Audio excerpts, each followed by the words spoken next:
Okay,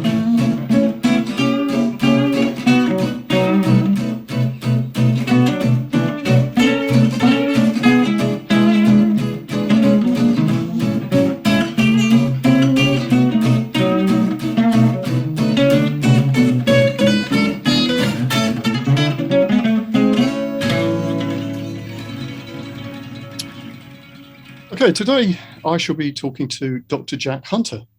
Hi, Jack. Hello. Hi. Thanks for joining me. That's okay. Thank you. Thanks for asking me. No, it's great. As I say, I'm always pleased when people say yes. Okay, so I've got a traditional first question, which is, what do you do? Yeah. Well, but my background is in anthropology, so technically I'm kind of an anthropologist. I did PhD research on spiritualism or spiritualist mediumship in Bristol. And at the moment, most of my time is actually spent teaching. So I'm an anthropologist, but I'm also a teacher. Right. I teach in colleges and also on masters, 3 different masters programs. So, yeah. Okay. So what sort of interests me is the journey that, you take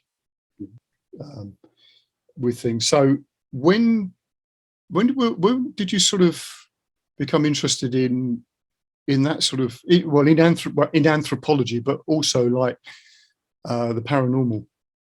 Yeah, well, I think anthropology, I think part of the reason that I got interested in anthropology is because I grew up and I still live in Wales, but I'm actually from Liverpool originally.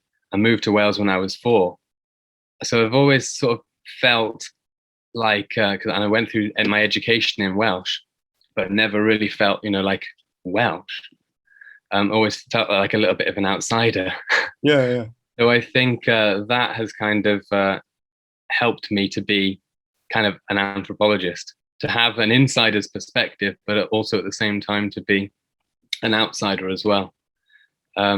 And then obviously that's the same kind of approach that I took in my my research, my PhD research ultimately, was to participate in this world of mediums and trances and spirits and things like that. And then to sort of translate my experience of that to outsiders. Yeah.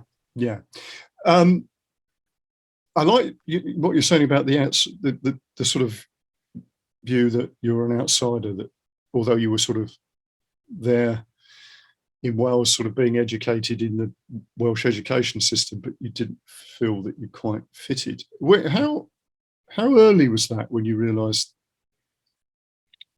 Probably it was quite early on, because when we went to school for the first time, it was all in Welsh, totally different. I mean, it wasn't a bad thing. It was actually, it was a good experience, and I'm glad that I've been able to be brought up, with Welsh and English. But yeah, I think in terms of thinking about like human beings and relationships between people and that kind of thing, I'm pretty sure that had an influence on me. Yeah, right from the very beginning. And then I became interested in religion and things like that. Okay. My parents are not religious at all. And my dad's actually sometimes quite anti-religious. He always thought that I would actually grow up to be a priest. Oh, right. Yeah, jokingly. Yeah. Because of my interests in these things.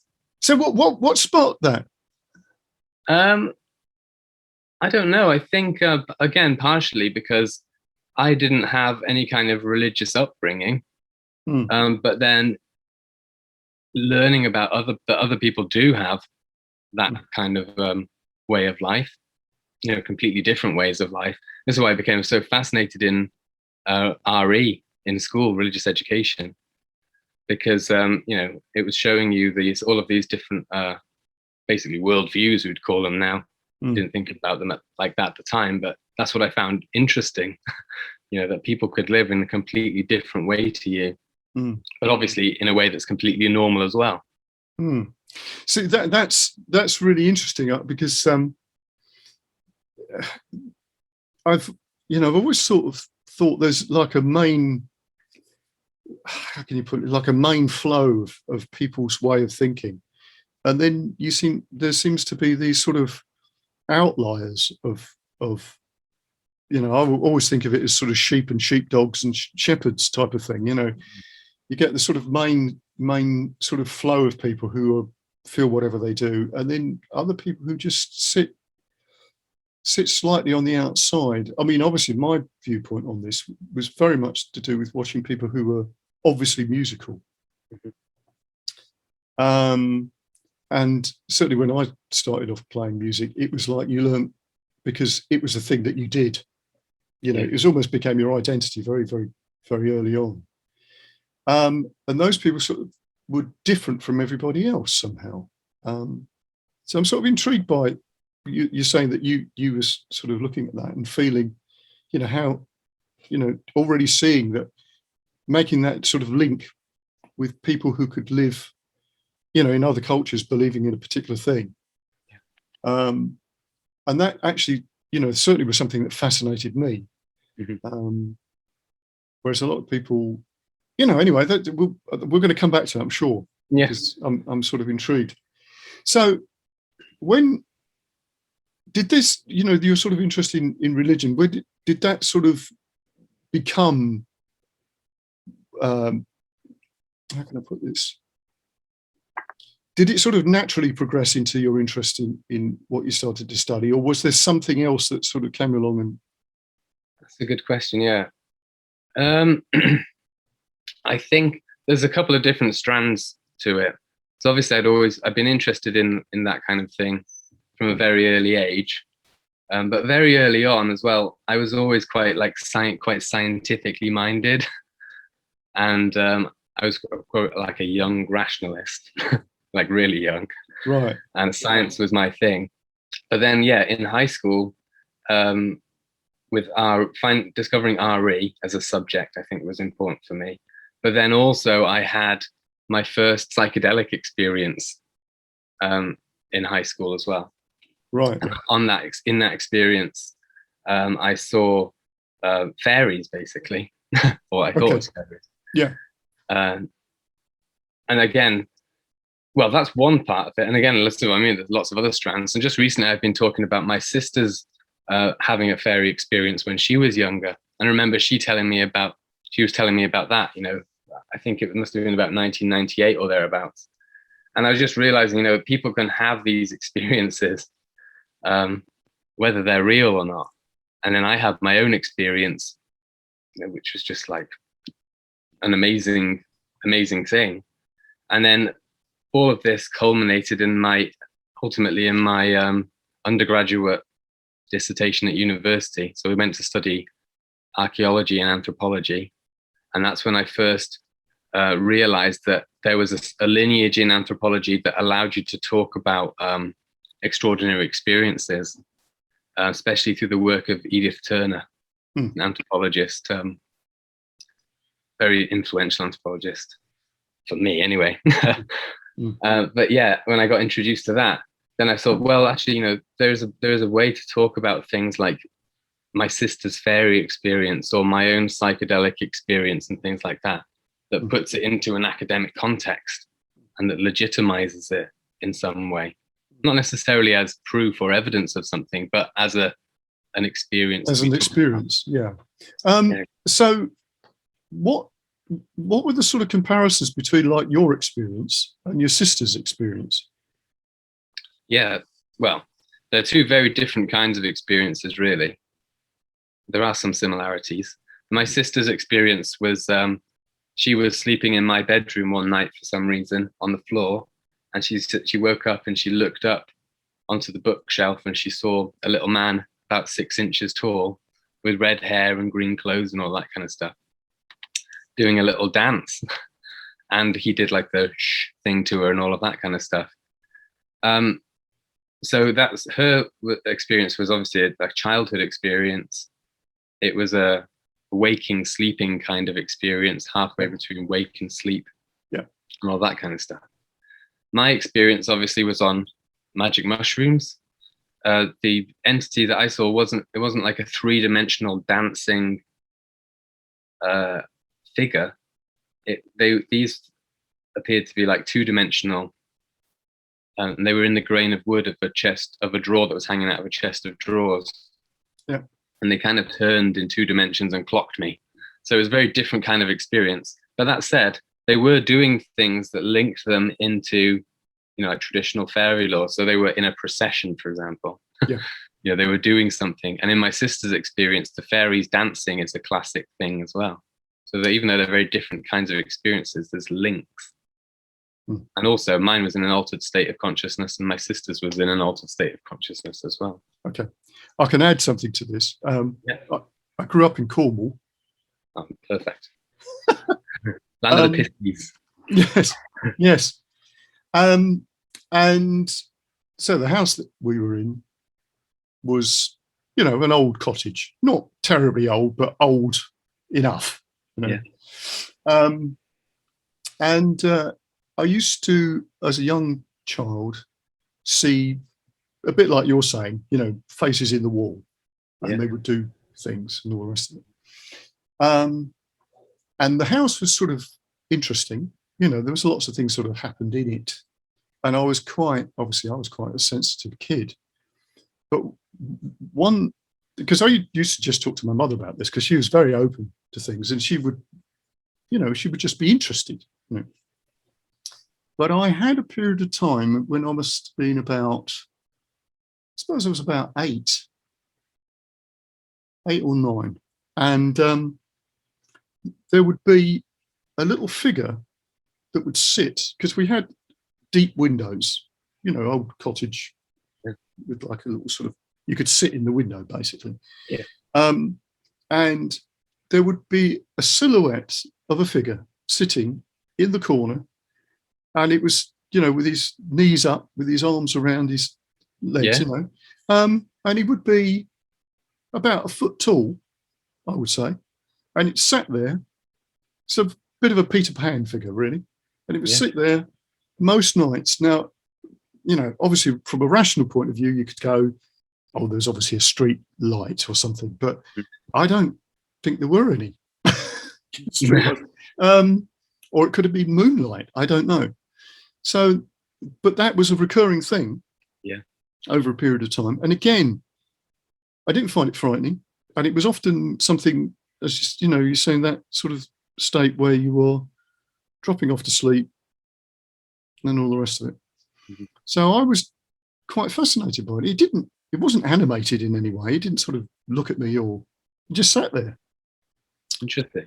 It is fascinating. But I think one of the things I was going to say is that those events are so powerful, aren't they? Mm-hmm. That they're almost more than real somehow, because they really stay with you. Yeah, exactly. Yeah, there's something about these experiences that's really visceral and changes people. Yes. I mean, that's what I mean. Like after I'd had this mushroom experience, I don't think I've ever been the same again since. No. Yeah, maybe it's not necessarily the fairies that caused that, but the fact that fairies were there and involved at that time is an interesting thing. And really, I mean, I think maybe I was a bit away with the fairies to begin with anyway. Psychedelics are catalysts that bring out things that are already in you anyway. Yes, I think so, yes. I think you're absolutely right. Yeah. I don't think they caused it. No. But after that, then I basically had to sort of think of, just think about it, confront the issue that I'd had this experience, and then think about different ways of framing it. And that's what my dissertation ultimately ended up being, was not to do with psychedelic entities, but to do with the spirits that I encountered in the Bristol Spirit Lodge with the mediums, and the different ways that those spirits become socially real, how we interact with them and all of that kind of stuff. So yeah, it's different entities, but similar kinds of motivations for researching them. Oh. So let's get on to the spiritualist stuff now. Mhm. So you're obviously in Bristol at this point then. So is this because of university or just? Yeah, I moved to Bristol in 2006 for university. And then I didn't meet the Bristol Spirit Lodge. I think it must have been 2008. It was in the last year of my my degree. So I was starting to think about what my dissertation was going to be on. And first of all, I started to, because I'd become interested in, after finding out about Edith Turner, and she was talking about how she did a great little paper called The Reality of Spirits. Is it a tabooed or permitted field of study? And, that opened it up really for me. So I could say, well, Edith Turner that we taught this. And then, so I started to attend sort of a spiritualist church, like a spiritualist national union kind of church, and go along to mediumship demonstrations and things like that, trying to be open to it and all of that kind of stuff, basically. But I think because of the way that I was at the time, I was actually quite shy, really, and reserved. I wasn't able to, get the kind of conversations going that I wanted in that environment, because the congregations of people seemed to be changing all the time. What you'd go in there one day and it'd be a totally different group of people in there for the day before. So I wanted to find somewhere that was much more sort of personal, so that I could focus in on that for my dissertation. And so I went home and I looked on the internet. I don't know why I hadn't stumbled across this before, but I did. I was searching for Bristol spiritualist home circles, something like that. And then I found the Bristol Spirit Lodge, and it was literally about 20 minutes walk down the road from where I was living at the time. Right. So everything just sort of fell into place very nicely. Yes, it sounds like it. Yeah. So it was a circle then that you joined effectively. So yeah, we need to you need to explain that for so people that in spiritualism, as you might encounter it on the high street, with a spiritualist church and things like that, it's usually, the services are usually kind of like a church service, really. And the medium will go onto a platform, which is why they call it, sometimes called platform mediumship. And they will, give readings to people, and they'll say, like, I'm getting a J coming through, or things like that. And there'll be symbolic kind of messages. And that's kind of become the public face of spiritualist mediumship, really.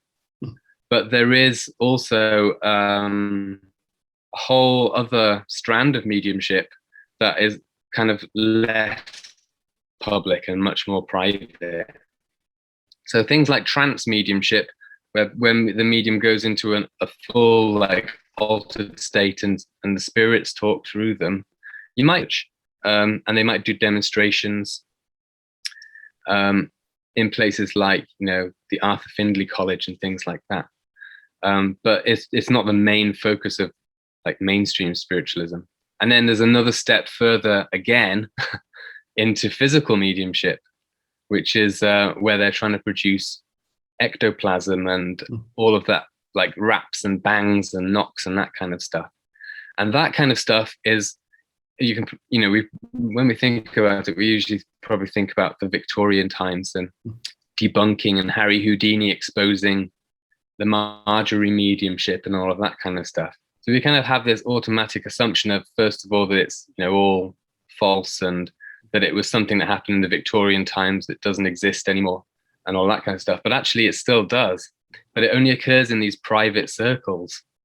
So the Bristol Spirit Lodge was one of these private home circles, not affiliated with any kind of mainstream spiritualist organization. And it was dedicated just to trance and physical mediumship. And it was set up by a lady called Christine Dinucci. And basically what happened was she had been invited a couple of years earlier to attend a seance by a friend, and she didn't really know what seances were and all this kind of stuff. And she had some, mind-boggling experiences in these seances that she felt like she couldn't explain. So she decided that she wanted to set up her own circle to explore it. She thinks of herself kind of like a scientist, really.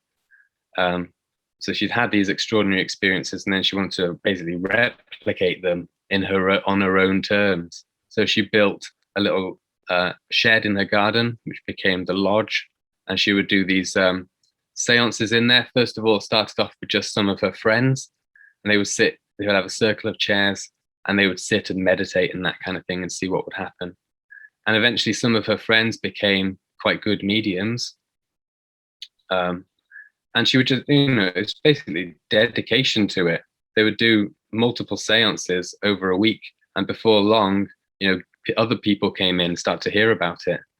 And they would, if they had an inclination towards trance mediumship or physical mediumship that, a spiritualist church couldn't cater for, then people would search out these private home circles and come and have a sitting. So that's basically, what I walked into. It was a very interesting other world that was only just 20 minutes down the road from me, but totally fascinating. Yeah, okay, yeah. I bet. So what was the first experience that you had that you just thought, okay, I'm onto something? Yeah. The very first seance that I went to, actually, I think was the most of all of the ones that I went to. I think, actually, to be fair, in parapsychology, you talk about a decline effect with psi phenomena. So you might start off doing an experiment, and you get really strong results to begin with, and then slowly it trails off. Yeah. And that was kind of my experience with mediumship as well. So I started off with a really intense experience, and there was a couple more little intense bits along the way, and then gradually it all just sort of petered out. But the very first seance I went to, it was in the daytime, which was interesting to me. I always thought that it would be in the nighttime and that kind of thing. It was all basically like suburban kind of ladies, I suppose you would, they were ladies. It's all cakes and stuff. It was nice. It was good. Yeah. It was, but it was all of these assumptions that I'd had about it, from media portrayals of mediumship and stuff that were totally thrown out the window. And then, then when the seance started, the medium went into the cabinet, and the cabinet is a curtained off area in the corner of the room. Goes back to Victorian seances, and the medium sits in the cabinet. Sometimes the curtains are closed and sometimes they're open, and there's a big chair in there. And she sat in there and basically started to meditate. This was the other interesting thing about it as well. They put the music on, and it was all like new age kind of washy music, and some strange musical choices, but it was good and interesting. And she started to fall into a trance and make some like strange noises, and she was pushing up and down in the chair and things like that. And then different voices she started to speak with different voices. Okay, so all of that was interesting stuff. But the thing that was most interesting of all was when during one of the times when basically switched the light down to like a red light, and the medium was just in the trance in the cabinet. So you can kind of see, you can see them. Obviously, red light and all of this kind of stuff plays into the kinds of experiences that you have. It's like sensory deprivation, basically. Yeah. But anyway, so I was looking at the medium's face, and I saw this sort of green mask appear over her face. Kind of looked like a Chinese, really stereotypical Chinese monk kind of face. Yeah. And it just sort of like, it was like over her face like that, and it just sort of slid down slowly, and then disappeared around about her chest. And I was like, that's a bizarre thing to see. But I'm going to keep it to myself. First of all, I don't want people to think on my first seance that I'm just like, saying that there's all sorts of crazy stuff happening, things like that, which there wasn't really, except for a couple of little bits like this. But then when we went out back into the house to have tea and biscuits and things afterwards, and to talk about the things that had happened, one of the other sitters said, did you see that green face? And I had, obviously I had no choice but to say I did see it, but I thought that it was a hallucination because it had that kind of quality to it. Yes. Yeah. Obviously it was a hallucination that more than one person could have. Yes. So it's interesting. Yeah, it's very interesting, this, isn't it? There's so many things that you were saying there sounds very familiar to me because of obviously my mother sort of trained as a medium. She didn't actually, she didn't do. I trained as a medium as well, and I actually used to do churches. Used to go around and and that was so, as you were saying, like a platform medium for a while. But what I really found fascinating, as you say, you see the type of people in those churches, and they're like just ordinary people. Not that they wouldn't be ordinary, but you know what I mean. They're not what you would imagine. No. And some of the most astonishing, because I think the thing that got me, like your experience, you say there, you look at that and you sort of almost discount it because you think, it can't be. And then somebody will say something that will confirm it. Not because you've said it to them, they confirm it. Because once you've had a couple of experiences like that, it's a bit like, okay, there's something here that I can't. But my experience is that some of the most powerful mediums I ever met were so ordinary as people. You would never sort of look at them and sort of think there was anything unusual about them. If you've met them in the street, they're just ordinary people. Yeah, exactly. It's quite amazing. Yeah, that's there's actually some interesting research on sort of mental well-being and these kinds of things. I think if you check out the work of Chris Rowe his work, it's really good. Right. And they found that people who are mediums, spiritualist mediums, often actually have, higher, above average sort of mental, rates of mental well-being. They're very, healthy people, well-rounded people. Yes, that's interesting, isn't it? It is, yeah, very interesting. Yeah. Which doesn't fit the mainstream narrative about these at all. Not at all. Not at all. So when you started to do your dissertation, and that must have given you must have really had to think quickly about how you were going to frame all this, because these experiences really blow the doors off, don't they? Exactly, and that's kind of the angle that I ended up taking, was that in anthropology particularly, all of the dominant explanations, because anthropology has looked at spirit possession and things like that right since it first appeared in the 19th century. It's always been interested in it, but always in Africa or Southeast Asia, or as long as it's not in Victorian London, which it was. Yeah.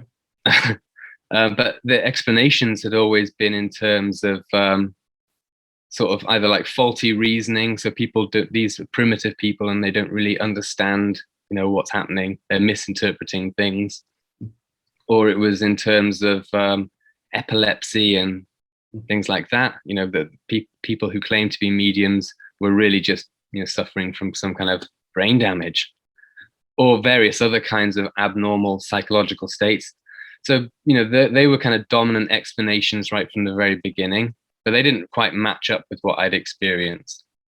And then there were other explanations in anthropology that are dominant, like social functionalism, which is the idea that, the social things like mediumship only exist because they perform a social function.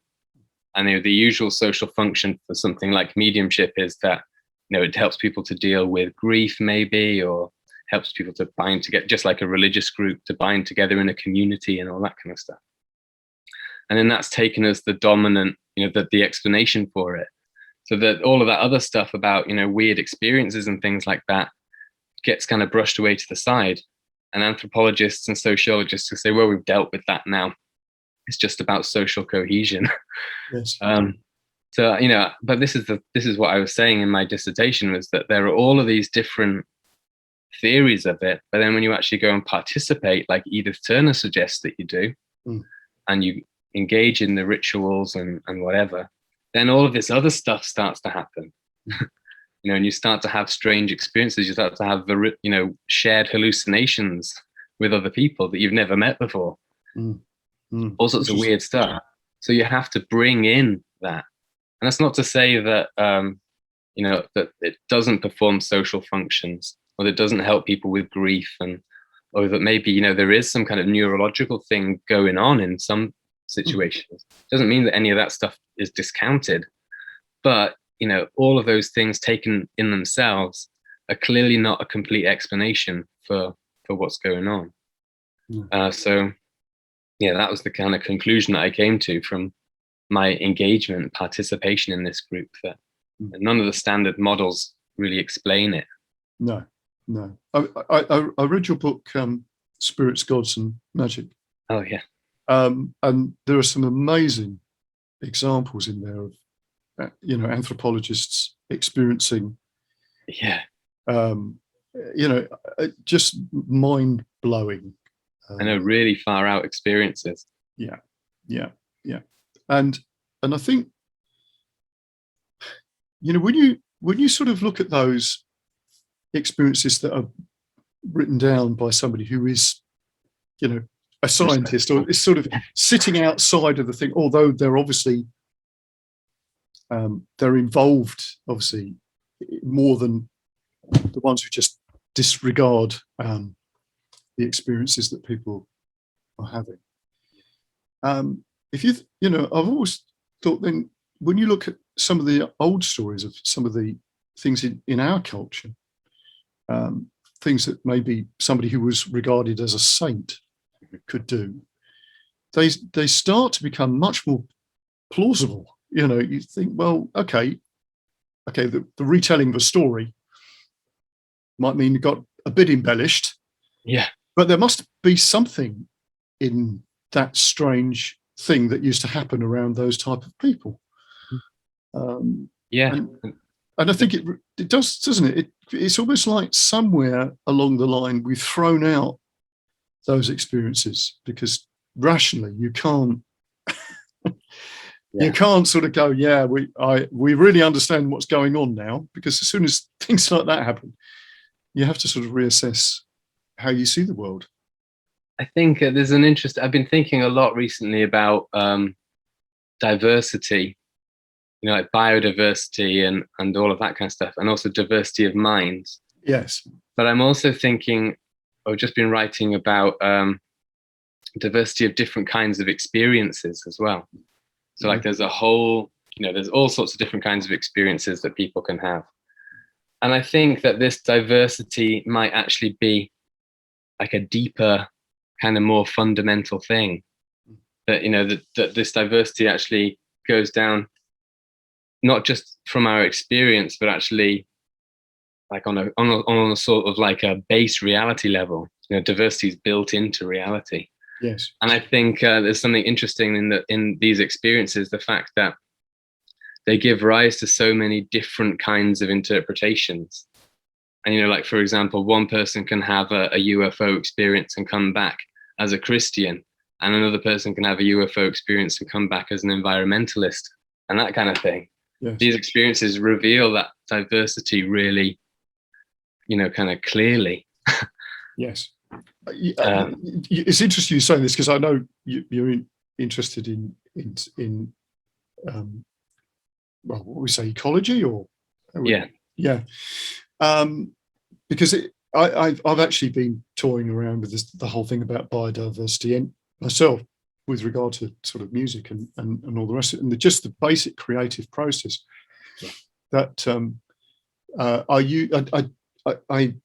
I teach I don't like to say teach people to songwrite. That's not true. I encourage people to songwrite, but I use techniques like cut up. And of course, that is so open-ended that anything could happen.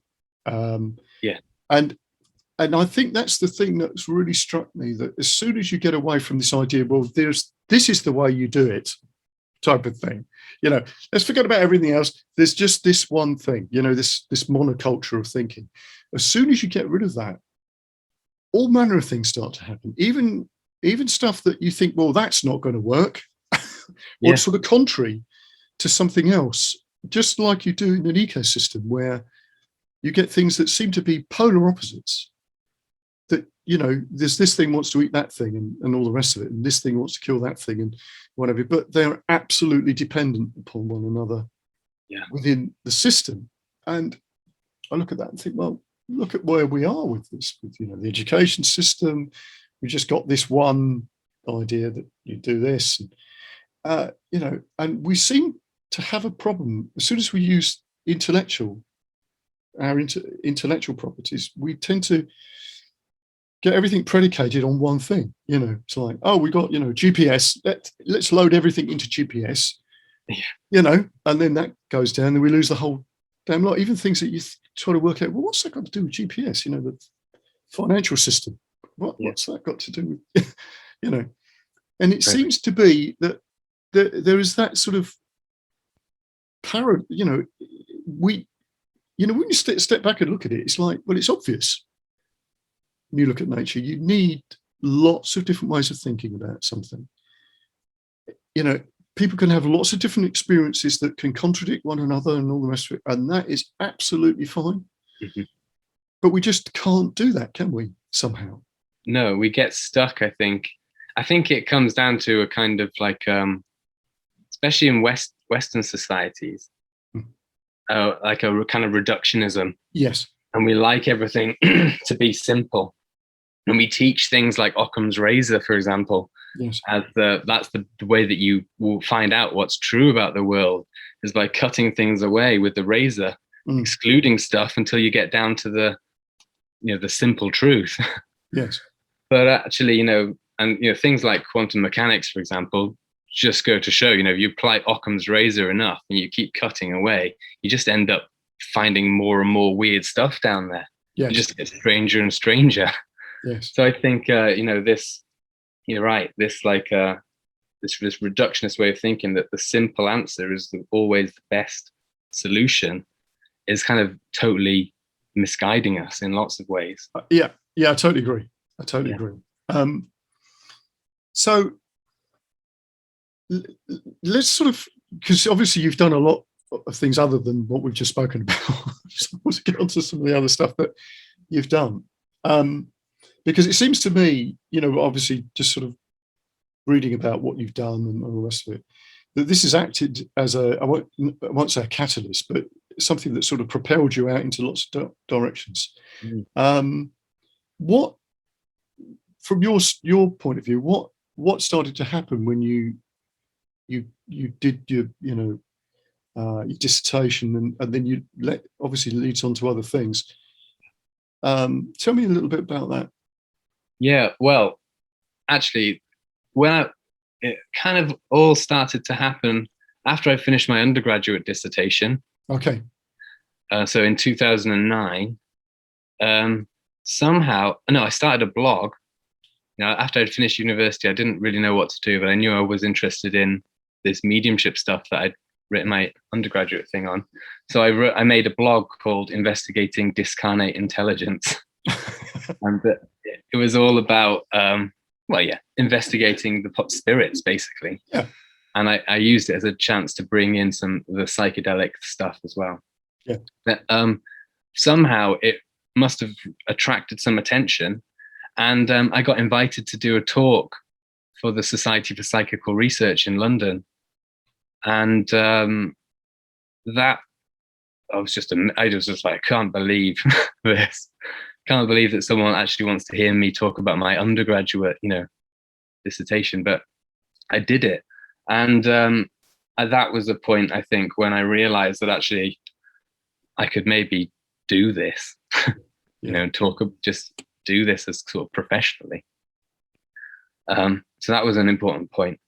But then I realized as well, and this is when in 2010, when I set up the journal Paranthropology, because there wasn't really, there was in America the Journal for the Anthropology of Consciousness, but there wasn't in the UK anyway any kind of like sort of paranormal anthropology kind of journal out there, perhaps not surprisingly. So I saw like a little niche to do that, and instead of sort of waiting around for someone else to do it, I just thought I'm going to do it myself and see what happens. And yeah, it worked, I think. And I kind of did it single-handedly, more or less, for about 7 or 8 years. But at the same time as I'd started my PhD off. So everything, you know, again, nothing sort of happened spontaneously or in isolation to anything else. Everything was just sort of all going on at the same time. Yes. But then, yeah, doing the journal meant that I was able to get in touch with lots of different people and make stronger connections. I learned how to, you know, edit things and do things like that. And that led into doing some, I decided to do like an anniversary book after the first 2 years of the journal, which got some of the best articles together. And then I realized I could actually make a book as well. Yeah. And so then I just got kind of hooked on that. Yeah. Loved the idea of bringing lots of different people's ideas together into one book, you know, because you get much more scope in an edited book than you could ever really get in a, you know, a single authored book, unless it was really massive. And I just enjoy it, really. Yeah. So once I'd started the journal, found out that I could actually do some of these things, I just started to follow it and do it. Yeah, that's amazing, isn't it? Because it's like, as you say, you've like, I won't say you've created a niche, but you know what I mean. There was nobody there in the niche before you. But it's interesting because it's almost like you'd expect that those things were out there somewhere. A bit like you're saying, these circles that you didn't know were there, but exactly. they were just a Google away. Yeah, they were, and this is one of the things. We were talking about the extraordinary experiences that anthropologists have had, and you know, only some had written about. But there's this whole history behind that of changing attitudes. And you know, in the Victorian times, people like E.B. Tylor would go out and experience mediumship and stuff like that in Victorian London, but they wouldn't write about the fact that they'd been baffled by it or anything like that, because it would kind of undermine their whole argument about this stuff being primitive. Yeah. So they kind of became a professional responsibility to debunk everything, in order to show that actually we're rational and scientific. And that had a big influence in anthropology going forward, you know, right up until, well, the 90s, really, when things started to change a little bit. You see, that's that point you made there. It's not just to do with anthropology, is it? It's to do with anything which is an established way of looking at something. Yeah. And if somebody comes along and says, well, hang on a minute, you know, there are so many forces in play that's not, you know, you can't debunk Professor so-and-so's perspective on, I don't know, you know, Egyptology or something. You know what I mean? Until he's dead. Yeah, exactly. You know what I mean? And I think that is something that, you know, this didn't occur to me until a few years ago. Once I got that's what goes on, then you start to see it everywhere. You start to look at that and go, you get, you know, an idea will get shut down in some way. You know, and again, I sort of come back to this thing about, you know, music and everything, because evidently the way that we think that music operates isn't the way that it operates, you know, because somebody will come along that will just literally turn everything upside down, you know. Yeah. They become the anomaly. but it has to get to a certain point before that can happen. And I'm just wondering, whether, because obviously this, as you're saying about the, rational thinking and that way of reductionist thinking is so powerful now. And obviously we're seeing it all the time at the moment, aren't we? Yep. Nobody's allowed to have another viewpoint other than the one that's being sort of touted. But again, going back to what we're saying about biodiversity, I mean, it's important for us to be able to think, people can say this and somebody can say that. And instead of getting, to this point where everybody's in their own little echo chamber now. Yeah, exactly. Yeah, and we're increasingly, I think this is a part of social media and things like that as well, but we increasingly, Robert Anton Wilson calls them reality tunnels. Yes. We're getting into our reality tunnels more and more and more. Yeah, that's right. Yeah. But actually, these reality tunnels are interconnected in lots of subtle ways. Yes. Yeah. So this is another cool thing. The idea that we can, through anthropology and practices like that, step into someone else's reality tunnel, or it just. So that one of the interesting things about anthropology is it opens up the possibility for that. You might think it would be impossible for you to enter into the world of mediums, but actually, if you go and talk to people, engage with them and participate with them, then it opens itself up to you. It's the same with any other area of, social life. Yes. I think it's even true of non-human life as well. Yes. We see it with our pets and stuff, but we participate and engage with them, and then it opens up a whole world of their being to us. Yes, that's a really good point. Yeah, I get that. It's like looking at your cat and then trying to see the world from the cat's point of view. Yeah, exactly. Realizing that they're seeing a whole bunch of stuff that you're not. Yeah, and interpreting it all very differently as well. Exactly. Yeah. Yeah, that's a. We'll have to park that to one side, I think. You say that would be a rabbit hole. Well, a cat hole. Cat hole. To go down. So, what about your you've got this. Is it most recent book, The Greening the Paranormal? Yeah, it's actually 2019 now. Oh, okay. Yeah, it's been a good one. It's got a load of strands that have kind of led off out of it. So when I started to put that together, it was because when I was finishing my PhD off, I became involved in 2016 in a permaculture project that was in my local community. It was funded by Powys County Council and the European Union. And the basic idea was to see if we could develop a cross-curricular permaculture program for like a secondary school. So that it incorporated, and this is like to escape from that reductionist thinking, so that ecological concerns would run through every subject in the school. Actually, ecology is a perfect grounding to show where all of the different subjects kind of come together. Yeah. So we're basically saying that you could have this ecological thing could be the underlying kind of thing that gives meaning to all of the different subjects that we talk about in school.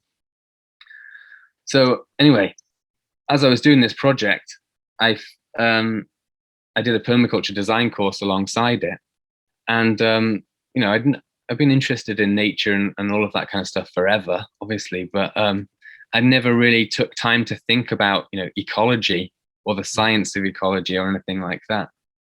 But this permaculture course kind of got me thinking about that. And especially, like we've been saying, about these issues like ecosystems of lots of different things, different processes going on all at the same time, creating something that's bigger than the sum of its parts. And I realized when I was thinking about that this is exactly kind of what I was talking about with the mediumship group.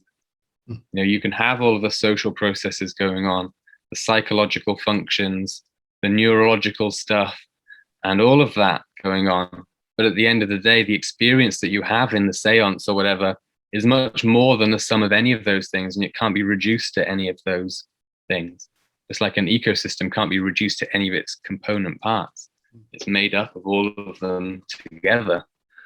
So I started to realize that actually maybe there were useful thinking tools in ecology for approaching my own research, but also then for thinking about the paranormal more generally and other issues to do with religious and spiritual experiences and that kind of thing. And the more I read into it, and there is a fascinating whole body of literature out there around nature religion and nature spirituality, and especially Bron Taylor's book Dark Green Religion was when I found that book, was a big influence.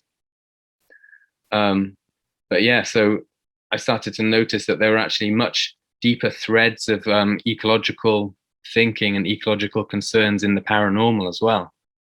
So people like John Mack, who were researching UFOs and aliens, in the 1990s, he was a Harvard psychiatrist and he became interested in abduction experiences. But one of his big takeaway conclusions from all of that stuff was that there is this ecological crisis going on, and this message is being repeatedly, shown to UFO abductees, alien abductees over and over again.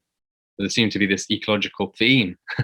Yeah. And then also people who have near-death experiences or psychedelic experiences and things like that often come back from their experiences with enhanced sense of nature connection or desire to be involved in environmental activism and things like that.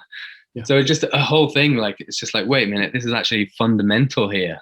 The ecological thing, it's just surprising that it hasn't been really thought about that much before. No, but again, if people have come out from that sort of reductionist point of view, and they've got, obviously you haven't used the word colonial thinking, but you know what I mean? That sort of idea that we've got the answer, and everybody else is wrong type of idea.